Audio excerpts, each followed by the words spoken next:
저는 불교 집안인데 절에는 안 나가시면서 이제 제사나 불교 의식을 이제 행하는 그런 집안에서 태어났었습니다. 저희 아버지 어머니는 이제 집안 제사나 이런 부분에 대해서 미신이죠. 저희가 봤을 땐 그런 부분을 이제 굉장히 좀 신봉하시면서 열심히 사시는 분이셨습니다. 제가 이제 초등학교 저학년 때 저희 아버지께서 이제 잦은 음주로 인해서 위에 구멍이 나셨습니다.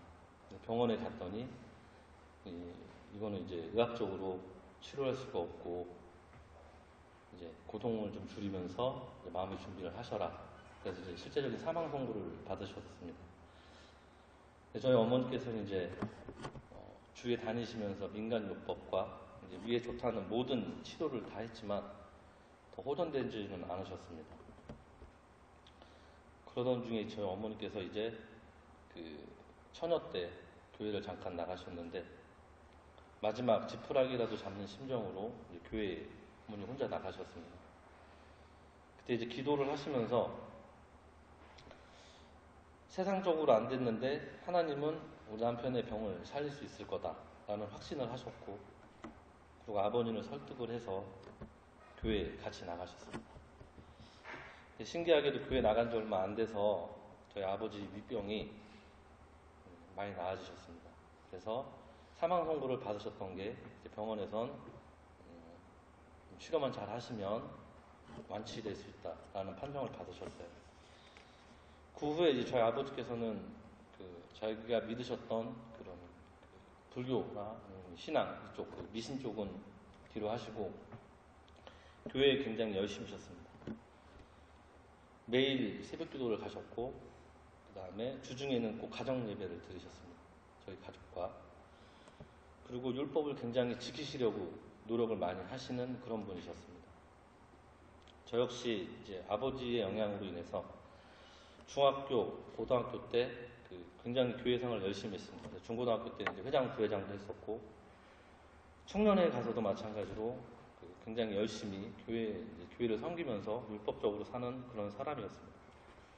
근데 한편으로는 그런 마음이 들었습니다. 제가 저희 자매는 알겠지만 중고등학교 학창 시절이 그렇게 모범적이진 않았습니다. 소위 말하는 외식하는 사람이었죠, 제가. 교회에서는 굉장히 하나님을 잘 섬기는 사람으로 인식이 됐지만 학교 다니면서는 세상 친구들과 같이 놀고 또 부모님이나 어른들이 하지 말라는 일들, 그런 거를 몰래 그런 일을 좀 많이 하면서 많이 부딪혔습니다. 그게 교회에서는 죄를 짓지 말라, 율법을 지켜야지 천국에 갈 수 있다라는 교육을 받았는데 세상적으로 저를 보면 교회를 안 다니는 그런 친구들보다 더욱더 세상적으로 지냈습니다. 그래서 거기에서 이제 제가 죄를 짓고 나서 또 회개 기도를 합니다. 또 회개 기도를 하고 나서 얼마 안 돼서 또 죄를 짓습니다. 그런 생활이 자꾸 반복이 되니까 제가 그런 부분에 대한 좌절과 낙심이 저에게 왔습니다. 내가 이렇게 하나님을 믿어야 되나? 하나님을 믿는다는데 제가 변하는 것도 없고 죄를 항상 짓고 그 부분에 매여서 교회를 가기가 싫는 겁니다. 죄를 너무 많이 지으니까 어둠에 있으니까 빛으로 나가는 게 부담스럽고 무서웠습니다. 그래서 교회와 점점 멀어지게 되었습니다. 고등학교 때까지는 집에서 생활을 했기 때문에 어쩔 수 없이 교회를 나갔지만 대학에 진학하고 나서는 부모님과 떨어져 살았습니다. 제가 자취를 했는데 자취를 하면서 교회를 점점 안 나가게 됐습니다. 기분 내키는 대로, 제가 하고 싶은 대로 그렇게 지내다가 그런 생각이 들었습니다. 매일 이렇게 죄를 짓고 범죄를 하는데 회개를 하면 하나님이 천국에 보내주신다고 그랬으면 어차피 짓는 죄 매일 지다가 죽기 전에 회개를 하고 죽으면 난 천국에 갈 수 있겠구나 라는 생각을, 터무니없는 생각을 했습니다. 제가. 그래서 십계명을 매번 어기면서 교회도 안 나가고 교회를 안 다니는 친구들보다 더욱더 악하게 세상적으로 살았습니다. 그렇게 방탕한 생활을 하다가 지금의 저희 아내를 만났습니다. 이 아내를 만나 결혼을 하고 저희 큰아들 현우가 태어났습니다. 그때 제가 했던 거는 세상적으로 악하게 살았지만 그래도 가정을 위해서 내가 열심히 살아야 되겠구나. 그때도 마찬가지로 교회는 저한테는 없었습니다. 결혼하고 나서 정말 열심히 살았습니다. 저희 가족을 먹여 살리기 위해서. 저희 부모님한테 손 한 번 안 벌리고, 물론 처갓집의 도움은 좀 받았지만 정말 나름대로 열심히 살았다고 자부합니다. 그렇게 열심히 살고 있는데 저희 집사람이 이제 좀 뭔가 이상한 겁니다. 매번 어딜 가고 어쩌다 전화 통화를 하면 통화가 좀 힘들고, 그리고 뭔가 모르게 좀 이상한 겁니다. 집에 와서도 마찬가지로. 그러다가 우연치 않은 계기에 그 깊은 소식 선교회에 다닌다는 걸 알게 됐습니다.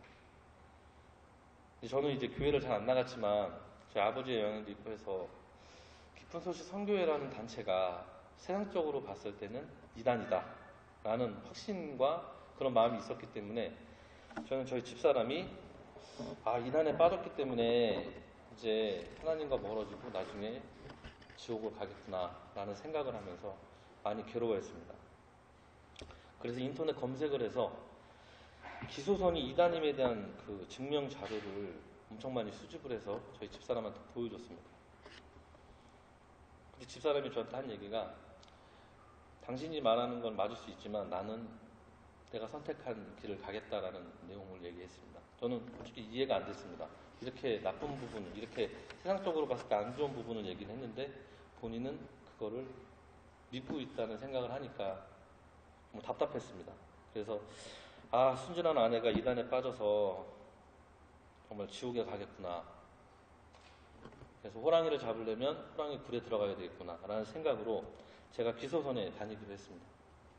지금 생각해보면 좀 앞뒤가 안 맞는 내용이지만 어쨌든 제가 2009년도에 9월경 제가 기소선에 들어가서 저희 집사람과 같이 교회를 다니게 되었습니다. 처음 교회에 갔을 때 느낌은 이단이다 라는 느낌보다는 여기가 일반 교회랑 좀 예배의 형식이 좀 차이가 있구나 라는 생각을 했습니다.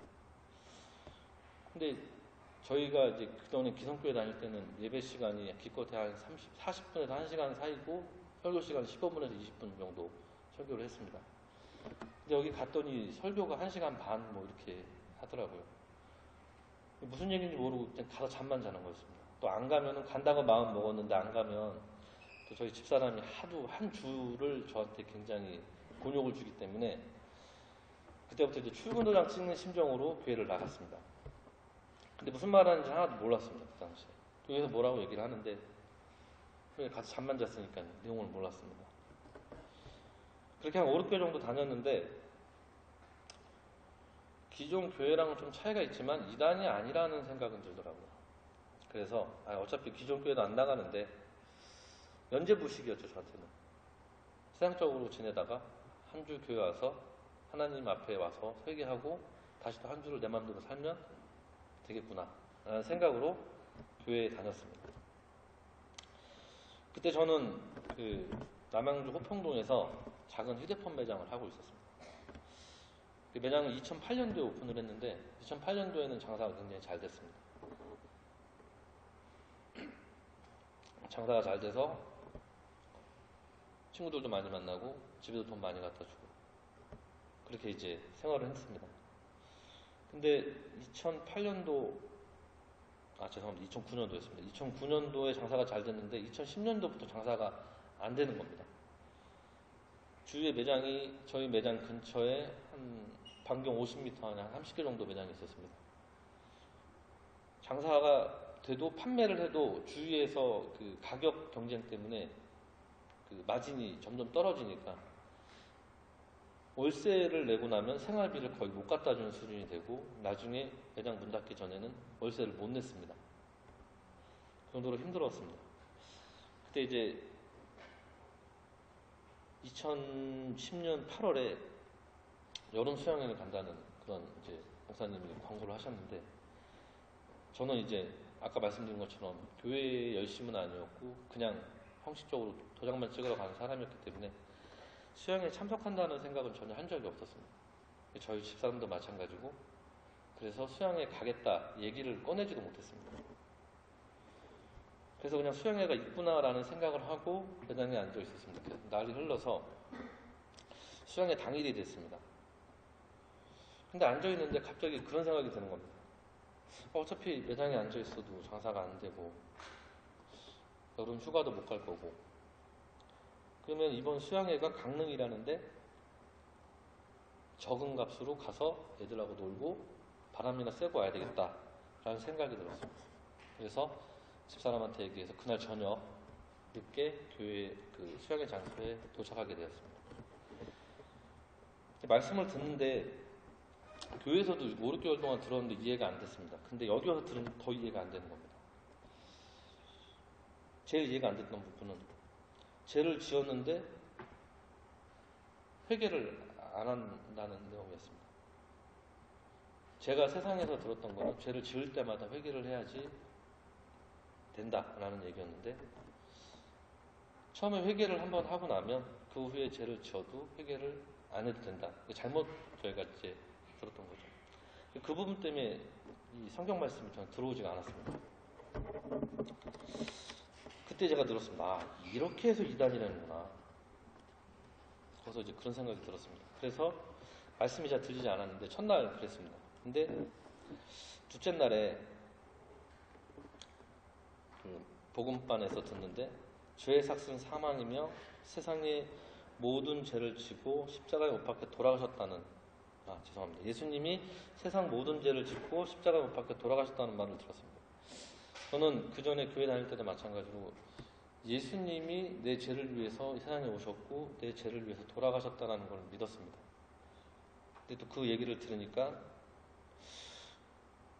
그 강사님 말씀은 세상 모든 죄를 가져갔다라고 말씀을 하셨습니다. 세상 모든 죄는 그 중에 내 죄도 있구나. 그러면 내가 앞으로도 지어야 되고 미래 지을 죄도 다 가져가셨구나라는 생각을 하게 되었습니다. 근데도 제 속에는 그래도 내가 착하게 살고 기도도 해야지. 예수님은 죄를 가져갔지만 나는 나름대로 열심히 해야 돼. 그래야 천국에 갈 수 있어. 그런 마음이 들었습니다.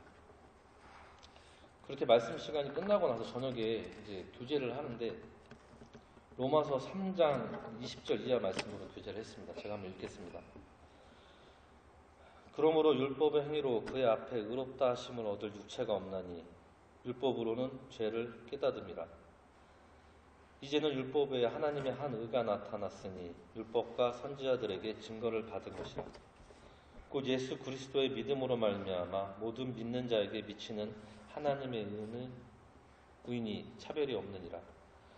모든 사람이 죄를 범하였음에 하나님의 영광에 이르지 못하더니 그리스도 예수 안에 있는 구속으로 말미암아 하나님의 은혜로 값없이 의롭다 하심을 얻은 자 되었느니라. 이 예수를 하나님이 그의 피로 인하여 믿음으로 말미암는 화목 제물로 세우셨으니 이는 하나님께서 길이 참으심 중에 전에 지은 죄를 간과하심으로 자기의 의로우심을 나타내려 하심이니 곧 이때에 자기의 의로우심을 나타내사 자기도 의로우시며 또한 예수 믿는 자를 의롭게 하려 하심이니라. 그런즉 자랑할 때가 어디뇨 있을 수가 없느니라. 무슨 법으로냐 행위로냐 아니라 오직 믿음의 법이로라.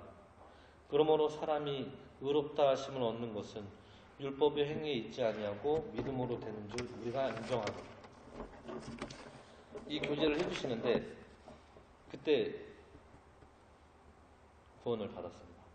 아, 맞네. 내가 세상적으로 열심히 기도하고 회개하고 착한 일을 하고 율법을 잘 지켜서 그래서 내가 천국에 가는 게 아니구나.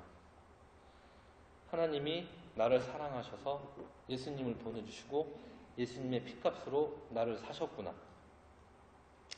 하나님은 내 의를 보시는 게 아니라 예수님의 의를 보시고 나를 구원하셨구나. 항상 범죄하고 회개하기를 반복하며 나란 인간은 정말 어쩔 수가 없구나 하며 좌절했는데 이게 다 허상이구나. 실상은 예수의 피로 이미 나는 의인이 되었구나. 저는 이렇게 병을 달았습니다. 감사합니다.